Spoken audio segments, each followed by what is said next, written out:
Shabbat Shalom from Temple Concord. This week our Torah portion is Chaye Sarah, which means the life of Sarah, but interestingly enough it begins with Sarah's death.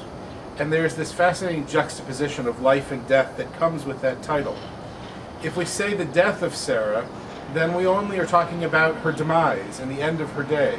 It's sort of like talking about this tree when all the leaves are gone. Yes, it's the tree, but you're missing the whole picture because the leaves aren't there.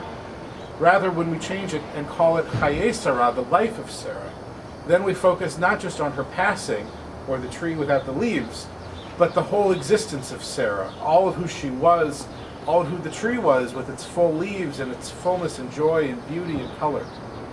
And in that combination, in that comparison, is an important lesson for us. We can focus on the passing of our loved ones, we can focus on the losses that we feel, or we can focus on the lives we've led and the lives we've lived together with others.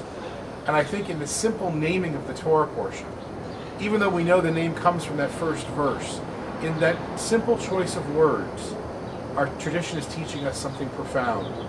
Focus on the life. Focus on the time lived together and shared together. Don't focus on the end. It isn't the end that counts the most, nor is it the beginning, but rather, in the old phrase, it's the dash between the birth date and the death date that counts as so much in the course of a person's life.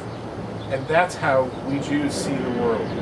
We see the world as filled with beauty and joy, not always ups and not always good things. Trees have storms that hit and branches that fall, and yet they persevere through time. And Sarah had a life of challenges. She had to leave her home, she had fertility issues, she had challenges with loved ones, and yet the fullness of her life is what we recall. And so, on this Shabbat, I hope we'll have a chance to think of the fullness of our own lives, not the sad moments by themselves, nor the happiest by themselves, but rather the full picture. The picture of ups and downs, of joys and sorrows, the cycles of years coming and going, of leaves budding and turning green, and then red, and then yellow, and then falling, and then renewing again. It's in that beautiful cycle that life is lived, and that we come to understand the word shalom, peace. Services this Friday evening will be at 6 o'clock here at the temple. Saturday morning we have Shabbat services at 11 a.m. We have Torah study at 10 and text study at 9. And next week we have the usual set of classes and programs, although we will not have Talmud next Tuesday. And the following week our synagogue series will continue with a film called A Matter of Size. It's a story of crossing Jews and sumo wrestlers. Promises to be a rollicking good film to watch, and I hope you'll join us for that.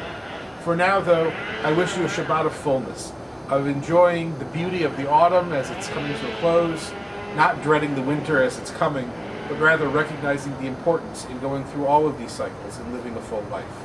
Shabbat Shalom for now. Look forward to seeing you at the temple.